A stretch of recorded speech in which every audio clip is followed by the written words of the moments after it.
The last human footsteps on the moon were left in 1972.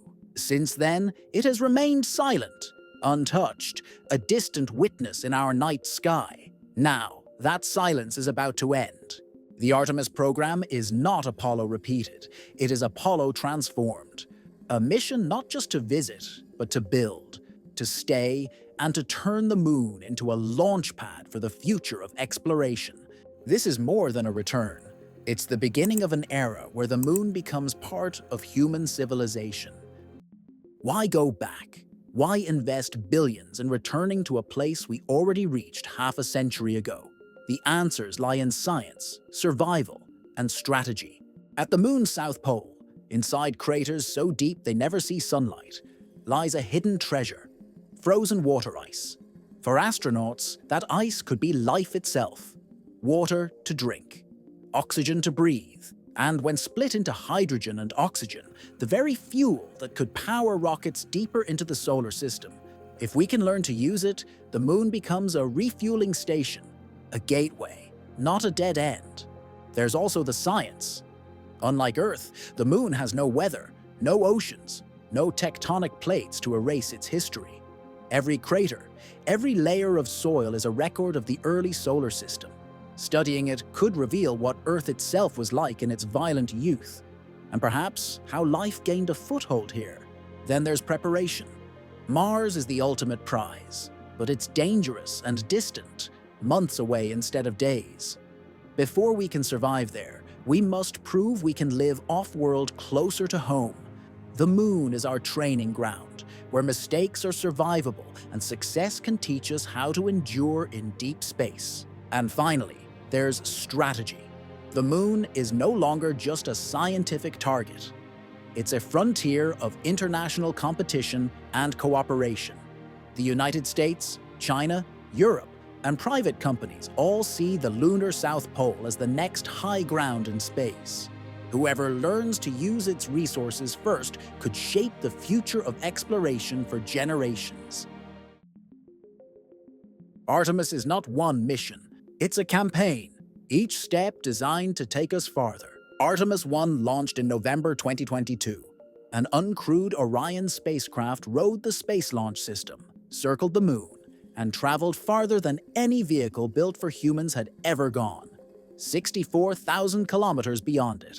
After 25 days in space, Orion splashed down safely in the Pacific. It proved the rocket could fly, and the spacecraft could survive.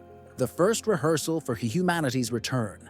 Artemis II, once planned for 2025, has slipped to April 2026.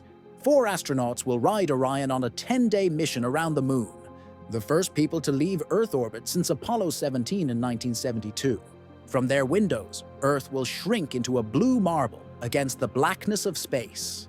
Artemis III, delayed to no earlier than mid-2027, will attempt something Apollo never did, landing at the moon's south pole.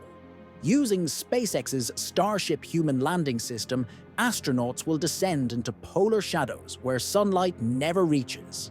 There, they'll search for frozen water ice, test new spacesuits, and begin learning how to live on another world.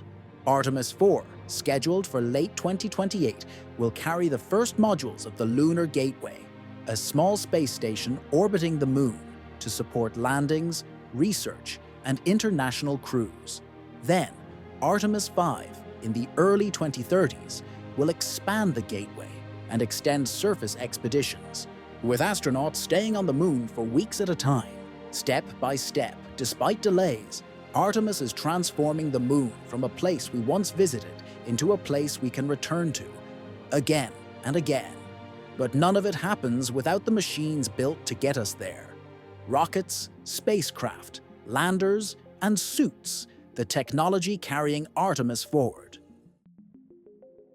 Behind every Artemis mission stands the hardware that makes it possible.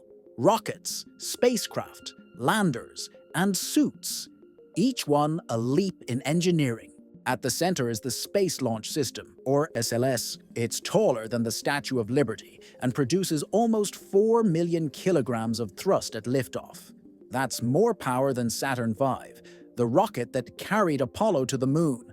With shuttle-era engines and giant solid boosters, SLS is the only rocket today that can hurl Orion and heavy payloads beyond Earth orbit in a single launch.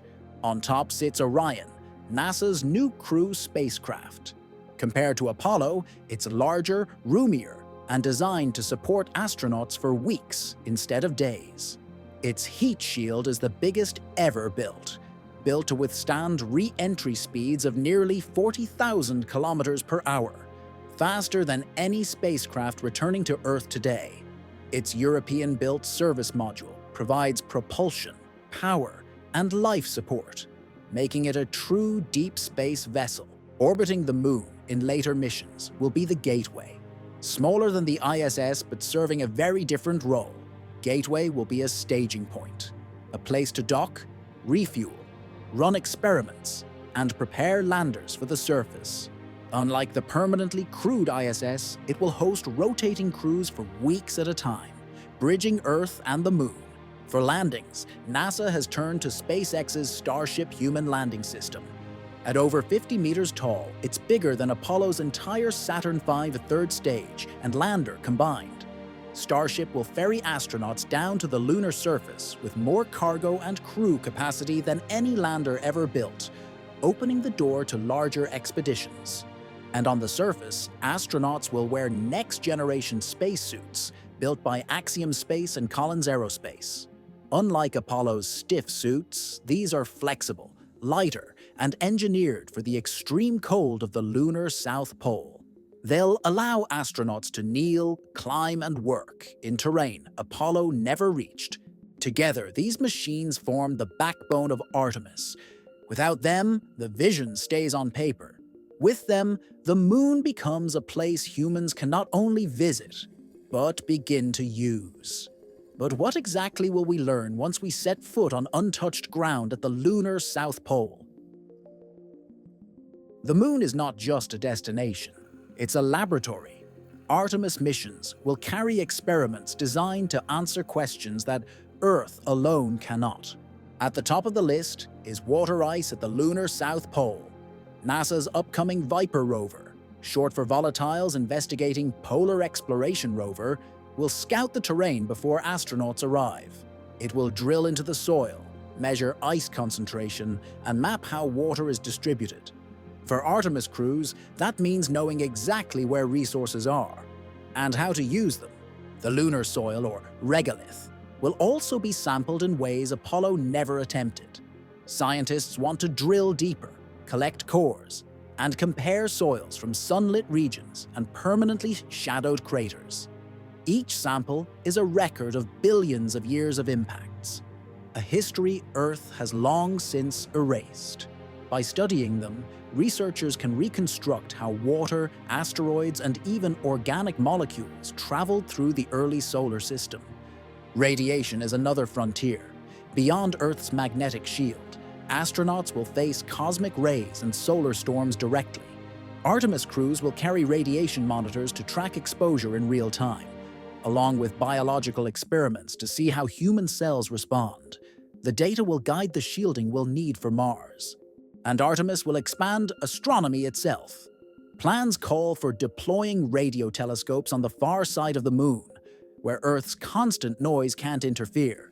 From there, scientists could study the faint signals from the early universe. Light from the first stars, too weak to be detected from Earth. Every Artemis landing is a science mission, drilling, mapping, monitoring, and exploring. But unlocking these secrets won't be easy. The Moon is harsh, space is unforgiving, and Artemis faces technical delays, political hurdles, and engineering risks that could slow the path forward. Artemis is ambitious, but ambition meets reality. The program has already faced delays, cost overruns, and technical surprises, and more are certain to come. One of the biggest issues has been Orion's heat shield.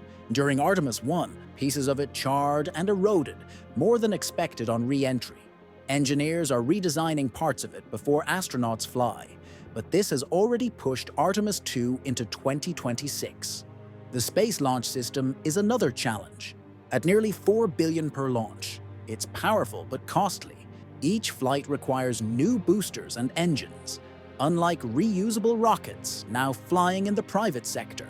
For Artemis to continue into the 2030s, NASA will need to balance performance with sustainability. Then there's the human landing system. SpaceX's Starship promises enormous capacity, but it has never flown to space successfully in its final form. It must refuel in orbit, descend to the lunar surface, and return safely, all on a schedule tight enough to support Artemis III in 2027. Even the spacesuits face delays. The new designs from Axiom Space and Collins Aerospace are lighter and more flexible, but developing gear that works in lunar shadows colder than -200 degrees Celsius is proving harder than expected. Beyond engineering, there are political and budget hurdles. Artemis is backed by NASA and international partners, but funding must be approved year by year. Shifts in politics or priorities could slow or reshape the timeline. Artemis has momentum, but every delay, every cost increase, every test failure reminds us that space is unforgiving. Yet if those challenges can be overcome, Artemis becomes more than a moon program. It becomes the first step on the road to Mars.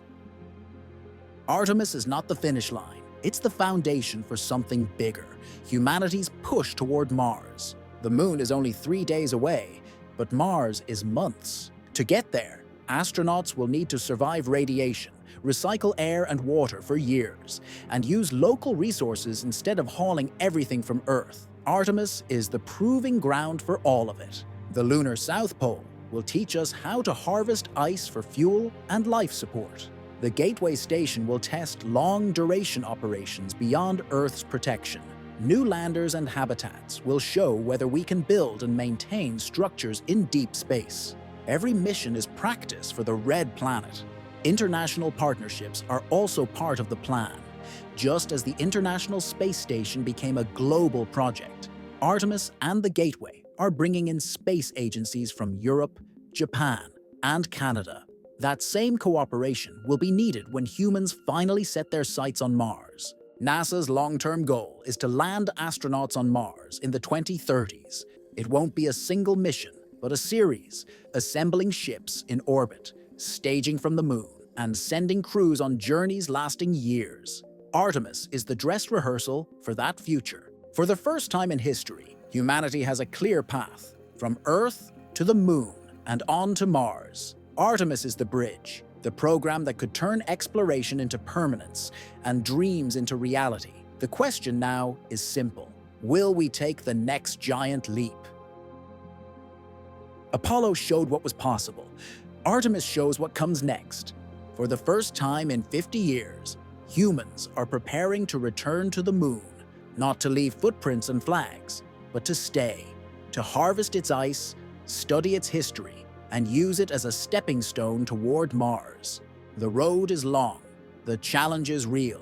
Rockets must work, landers must land, suits must protect, and nations must cooperate.